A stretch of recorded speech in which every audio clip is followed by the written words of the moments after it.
What's going on, guys? August 23rd, 2023. It's Wednesday. So, had a pretty busy day today. Got into just about a little bit of everything. Had a hood fan I worked on first, and then I moved on to some no cooling calls, some condensate leak. Yeah, like I said, a little bit of everything. So, yeah, it was a pretty productive, pretty interesting day. So first up was that hood fan, so take a look. Well, this ought to be fun. The hood's not working. I do have a 10-foot step ladder, so that might get me up there. All right, let's get going. All right, well, it's not even trying to run. It's not even remotely warm. I heard when I turned it on from the switch inside, it did click.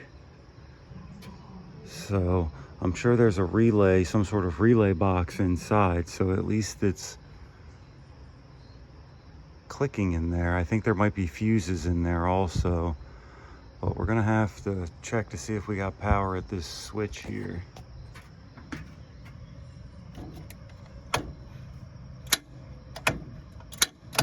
Sometimes these switches have fuses in them. All right, let's pull that cover off. All right, this is a 3-pole switch. I have no power to it. So, might have a breaker tripped. A lot of times they will have, the control voltage will be single phase, like 120 volts, light switch to turn it on. And then it goes to a switching relay, which then sends the 3-phase power out here. So first, the easy thing is we'll look for a breaker, and then we might have to go to that switching relay, which is most of the time on top of the hood, which makes it a huge pain in the butt to get to. But let's look for a breaker first. All right, there is our switching relay, and we have more Ansel controls up there. So I can hear that coming on. There's a reset button on that. I just got to get over there to it. Guys, I think something's going on with this switching relay here. Or at least I might not have the proper power coming in. I'm going to go over to the breaker panel, pull the panel, and see what my voltage is coming in, because I have 120 volts on that one with the blue tape, 91 on the one on the red tape, and 21 on the one on the black tape. And I believe that comes straight from, right from our breaker panel. I'll have to go back and take a look. All right, this breaker here says exhaust fan. Yeah, see, it's not even, hey, yeah, maybe. It doesn't seem like it's snapped in there all the way. I'm gonna pull the the cover off and see what I can see with it. Yeah, see, this, it's like pulling off here. Let's pull this cover and we'll see. Yeah, I mean, look, it's not even snapped in there all the way. Let me turn this off before something shorts out. We'll pull it off here. Yeah, see, it's not even snapped in on the bus side. So hopefully it didn't tear the breaker up. If it did, I'll just run and get one, but because I usually don't carry this style on my truck.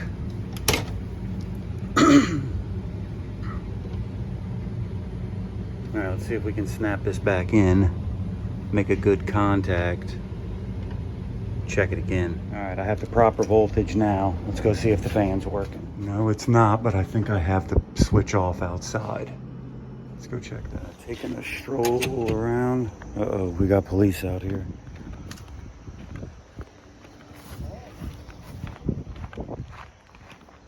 Probably trying to serve an arrest warrant, honestly. It's not the best neighborhood. It's not a horrible neighborhood, but it's a low income neighborhood. This is actually a Christian homeless shelter that I'm working on here.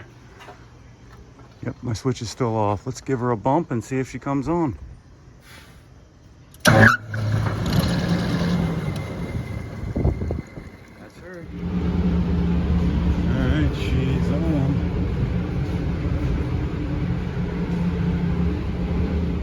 right, guys, just hopped back in the truck from that exhaust hood repair. You know, that probably happens from somebody turning the breaker off. Not maybe they turned it off to someone turned it off at one time to work on it. Maybe it wasn't working. Somebody tried to flip it off and back on. Who knows how that snapped out of there. When I did snap it back in, though, it made a good solid connection. So it's not like it was, you know, wearing out, like the clips that hold it in were wore out, because, you know, it snapped in there pretty good. So yeah, good to go there. Kind of took the long way around to get there. You know, I checked the relays first. Those Ansel relays had nothing to do with it. I think they're just a part of the fire suppression. So yeah, those really had nothing to do with the exhaust hood coming on. So basically, we came out of that breaker with 3-phase 240 volt power, and then we went to that switching relay. That switching relay gets its call from basically a light switch down there by the hood, 120 volt a call to that switching relay.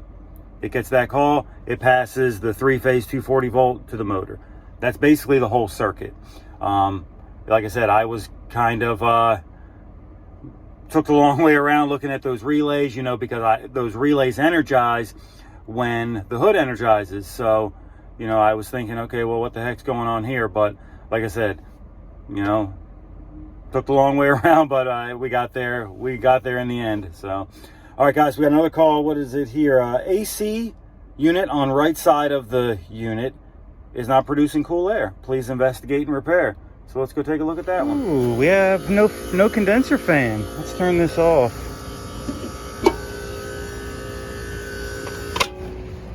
Yeah, the tenant knew exactly which unit it was. They must have investigated a little bit themselves.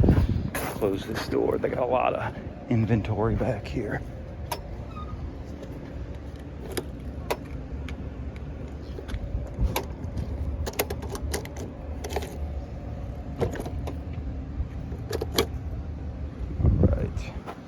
All right, let's see why that fan's not working. All right, we have a dual run cap here, and I don't know if it's gonna come up on camera, but it is slightly bulged.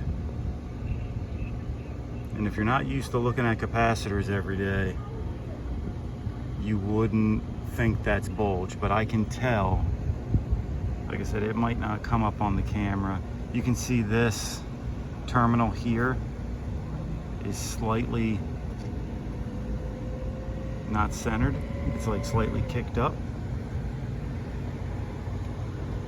Let's check that first. All right, yeah, this capacitor is no good. It's actually showing 0, and the only thing I can think of is why the compressor started is because of the start capacitor. The start capacitor probably got it going and it was able to maintain itself. But if you look here, we're going to go between fan and common, 0.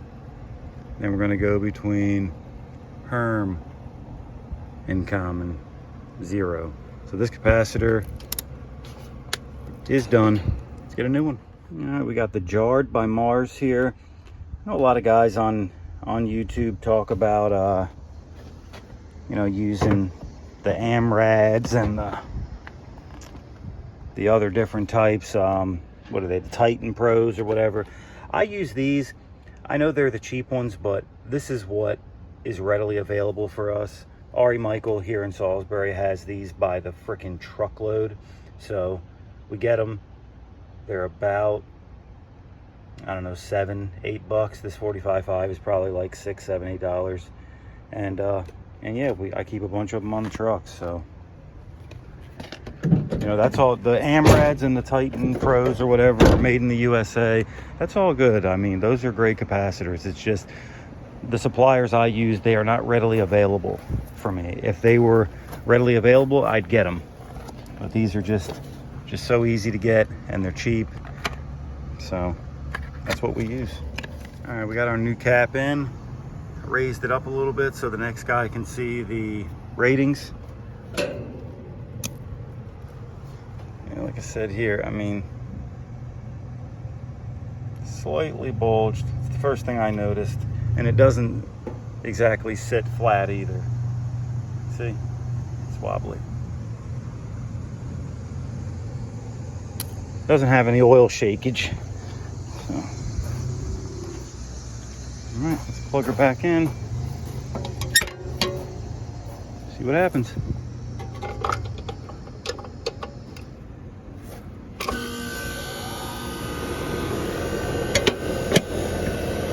She's off and running.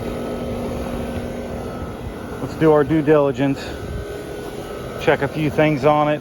Amp draws. See how it starts doing. Might check the pressures. But these units do get PM'd quite regularly, at least once a year. So that capacitor just flat out failed. Someone got a new unit recently.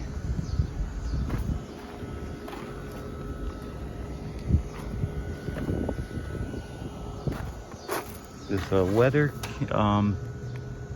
comfort maker, I think is what this brand is, by Carrier. Yeah, usually it's a comfort maker if there's no badging on it, because we can't get pain anymore, so I think now they're just comfort maker instead of pain. Guys, we went ahead and engraved the date into the capacitor, mostly because I've lost my Sharpie, but I thought it was a good idea. These engravers, they're like 15, 20 bucks. You know, they make it nice for engraving stuff, putting your initials on tools, stuff like that. So, and that way the next guy will come up here and see, okay, this capacitor was changed on 8/23.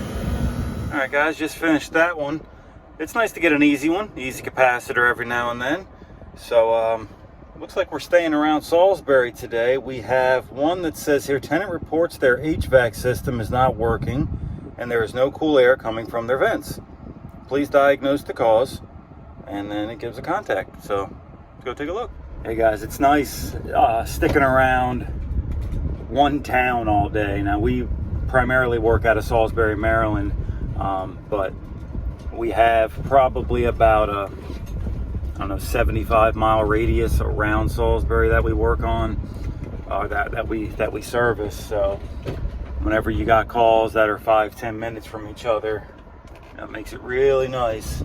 So I really don't know what the rest of my day is going to bring, but my first 3 were here in Salisbury. So that means probably around midday I will still be in Salisbury. So any of the poor schleps that had to go over to the beach, they'll probably have to handle all the beach calls. So yeah, just riding down business Route 13 right now, anybody that knows the area. So all right, we're gonna pull up this call here in a couple minutes and we'll see what's going on. All right guys, the call I'm on now is actually for an IRS building, so I couldn't film anything inside at all. They're very strict with security in there, and I understand, you know, that's a lot of people's personal information in there, so there's absolutely no video recording or picture taking in there. You always constantly have to have somebody with you at all times. So, but they have in this section here, which is actually this unit right here, this 5-ton York unit, has a 5-zone Zone X system. And I don't know if anybody on here has ever worked on a Zone X zone system, but they have their applications, but I am not a fan of their thermostats, especially I think it's the Gen 2 or Gen 3 that's down there. Very difficult to use their zone controls, but one of them was actually set to heat. And so I think that's the whole reason why this thing wasn't coming on. It was the zone control was getting confused because we had 4 looking for air conditioning, 1 looking for heat. So it threw the whole thing off.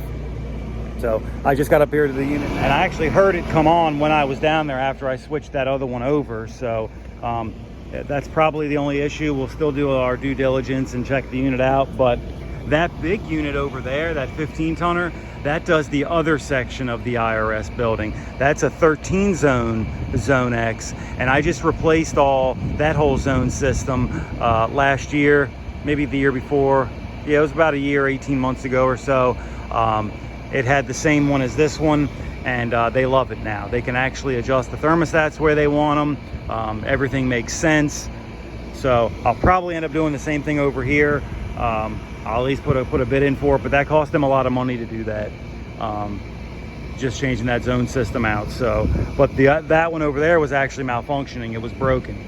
So this one over here does work. So that might be a hard sell to try to get them to upgrade something that's not even broken. So, but we'll see. All right, guys, there's really nothing wrong with this unit at all. It's working right nicely. So making a ton of water because it was warm. It wasn't real warm in there because it's not real warm today, but it was definitely humid. So we're working now. We're good to go. Filters are clean. We're gonna pack this one up and move on to the next one. Yeah, guys, like I said before, I'm gonna try to get them to upgrade that zone system because the zone controls, the thermostats, they're very hard to navigate, very hard to use. You gotta like push buttons right at the right spot. There's like a menu that cycles. You have to hit the button when it cycles around. It's just a major pain in the butt to work on it. But either way, that was an easy one. So 2 easy ones in a row. So that's cool. We got another one here in Salisbury. Unit servicing secretary and pastor's office is not cooling or running. Set at 78. Temps are at 87. Wow. So this is a church we've done a lot of work at before. I know exactly the unit they're talking about. It's an older York unit. I believe it's straight air conditioning. Pretty sure it's straight air conditioning. It might be a heat pump. But they have 2 enormous oil boilers that do the rest of the church. It's a very old, very big church. So those oil boilers, I've done a lot of work on those also. So let's go over there and see what's going on with this unit. Yep, I was right about which unit it was. I knew it was that, but we do have fan, but I don't remember hearing the outdoor unit when I came up. So while we're right here, we'll pull the cover off, make sure we have a call going outside first and foremost. I don't hear any refrigerant moving, so chances are the outdoor unit is not running. Alright.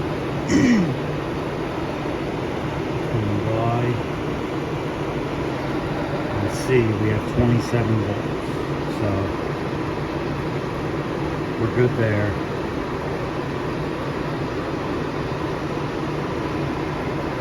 Same thing there. Alright, well, we got a call going outside anyway. Alright, this is our unit here. Not running at all. Disconnect has a padlock on it. I hope I can still cut it off like that. Holy crap. That is actually dangerous. And this lock is so rusted that I don't think I'd be able to get it. Even if they do have a key, I probably couldn't get it off. Oh, it's not locked.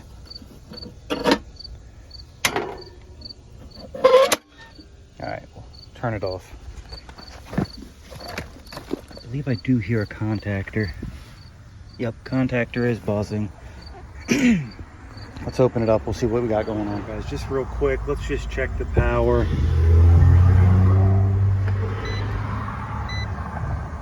Alright, 240 there. Switch over to tone. See if these fuses are good. That one's good. This one is not good. Okay, so we have a blown fuse. All right, before we just start throwing fuses in it, let's check for shorts. All right, guys, so we're locked on a ground right there. Let's just check. Yep, got ground there.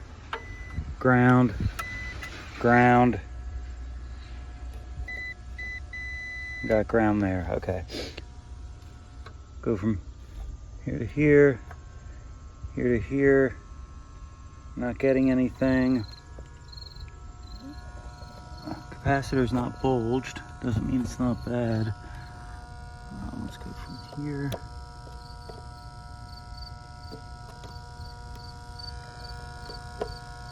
Alright, guys, I'm not getting anything right now.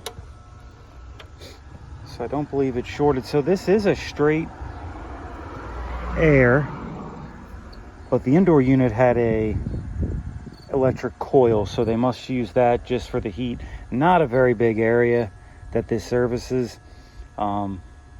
This 1.5 tons is probably plenty enough for those 2 little offices up there and the little foyer.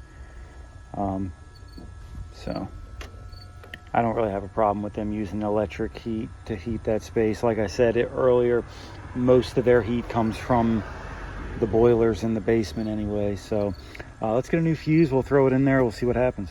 All right, it is a HVAC-R30. So basically it's a 30 amp fuse. Hopefully I got something on the truck. Let's go take a look. I don't seem to have any in my box here. Got plenty of other ones. Just none of this one. All right, let's go get some. All right, we got a new fuse here. Go ahead and snap her in. Beautiful. All right, let's get the meter out. We're gonna take a amp draw while it starts up. See what it's doing. All right, let's see.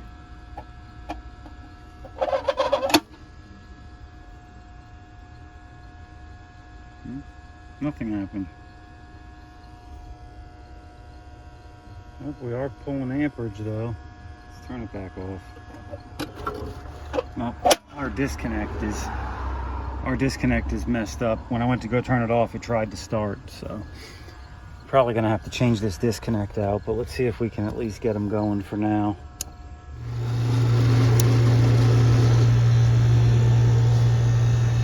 All right, well, we got it started.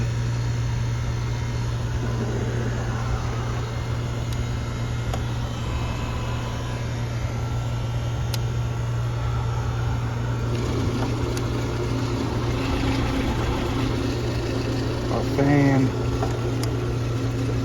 sounds like crap.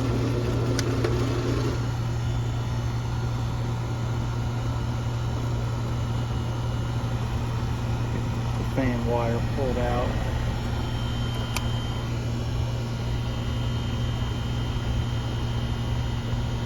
See what it's pulling when it makes that weird noise.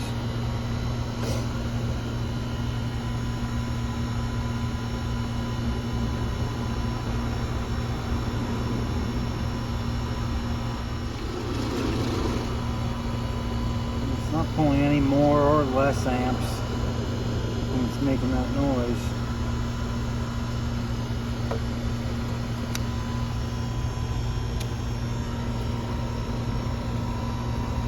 This line is not very cold at all.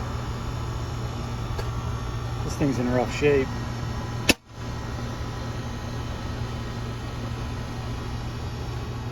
All right, here's our pressures. We can only assume it's R22. Because it says R22 on the data plate and there's no indication of a drop-in or replacement refrigerant used. It's not as low as I thought it was going to be, but it's still low nonetheless. Well, we've had slight improvement the longer it's ran.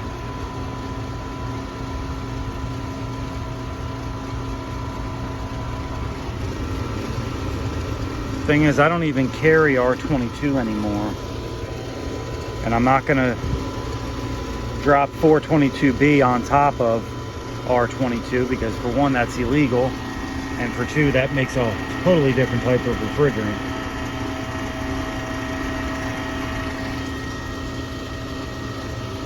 So what it is, it's what it's gonna be. I am gonna recommend replacing this system though. We do have R22 at the shop. If they really want to, I can come back and top it off, but it does seem to be improving the longer it runs, because that subcooling is not that bad.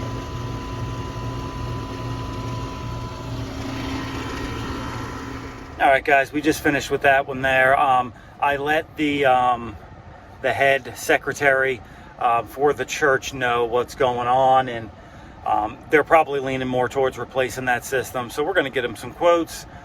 Just a 1.5 ton system. Like I said, straight air outside, and they have a electric coil inside. Probably going to quote them a heat pump just because the price is going to be pretty similar whether we do put back what they have or just do a heat pump. So probably just go ahead and get them a heat pump in there, because she told me if during the week, in the wintertime, they don't run the boilers that often. Basically, they set the thermostats at like 55 degrees, and then her little section that she works in during the week, she just uses that unit for her heat.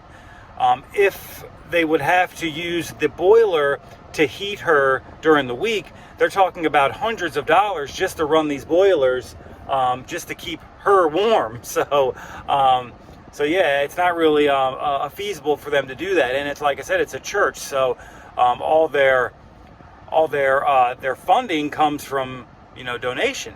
So we're going to get them a proposal, and they'll have to go from there. Like I said, it's a church, so they'll have a board meeting and they'll have to raise funding for it. So it probably won't happen right away anyway, but it should happen in the near future. So, all right, guys, let's see what's on. Let's see what's next. Well, it's almost 2 o'clock, and I stayed around Salisbury all day, but my last one is in Seaford, Delaware. So that's about a 40 minute drive from Salisbury. So I got lucky all day, but got to drive out there to finish the day. So they have a condensate leak from a ductless unit out there. So let's go take a look. I thought it was this one here that they had leaking issues from. Someone has removed the bottom cover. It's right here. Maybe this one was leaking.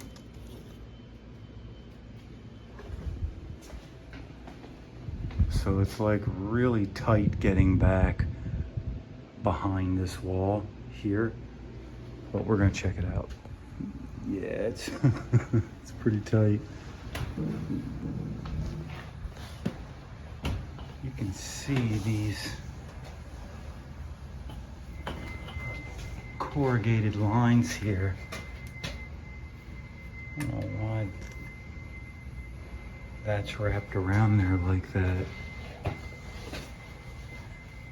We're getting deeper in here, and it's also getting tighter.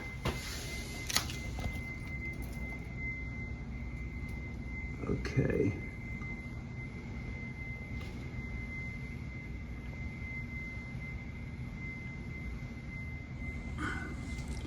It seems like there's a little belly coming out there, but I'm never getting back there. Holy shit. Yeah, I don't see me getting back there.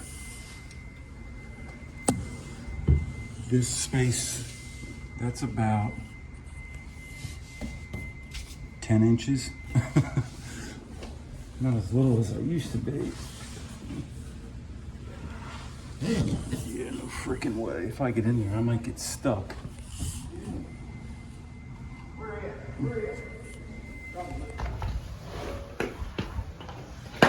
Alright, so here's what we're gonna do. Instead of having this run all the way down there and being susceptible to bellies like it is here, we're gonna drill a new hole. We're gonna drop it right here.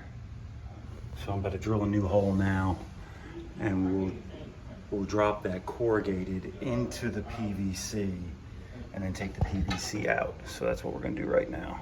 All right, there's our hole right here.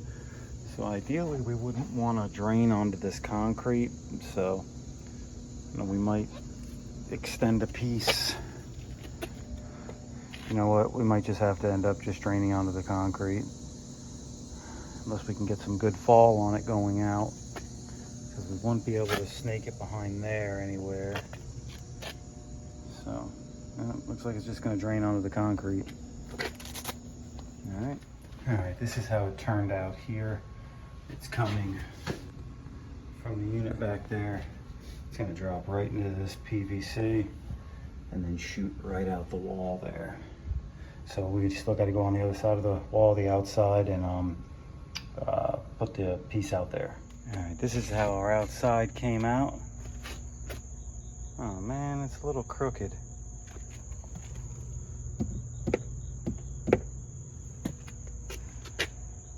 Shit.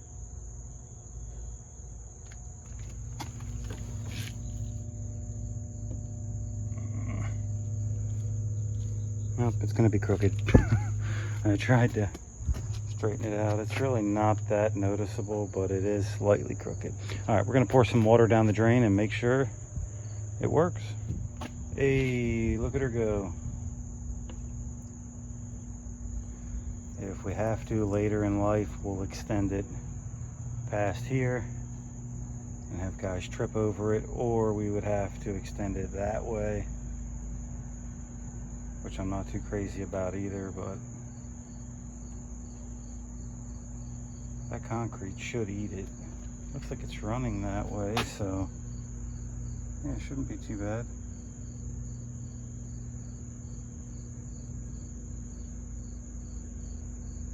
Just don't want it running across the concrete and with no pitch and possibly backing up, but that concrete should eat up that water. All right, guys, just finished up that call right there. Yeah, a lot of corrugated pipe there.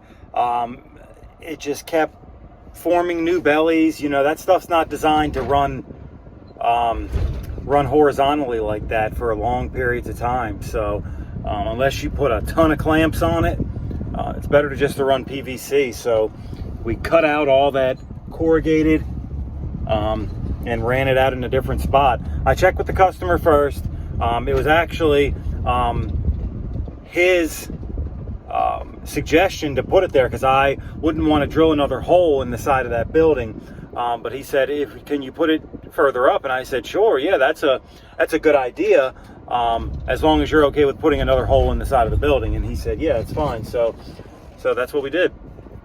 And it's draining fine. It's draining good. Looks a lot better, and we shouldn't have any more problems with it. But all right, guys, it's just after 4 o'clock. That should be my last one. Had a nice busy day today. And yeah, I'm about to head home. So that's gonna be it for this one. If you haven't done so already, give it a thumbs up. If you're new here, don't forget to subscribe, and check down in the description box. I got some neat products down there, and I got some neat products coming in too, guys. I got some new tools coming in. Got some products coming in for more new Calgon stuff, some of their latest and greatest stuff. I'm going to show you guys some of that, and yeah. So if you're feeling generous, please donate to the channel. The cash tags are down in the description box: PayPal, Venmo, CashApp. So check that out if you feel generous. But all right, guys, it's going to be it for this one. I'll catch you on the next one.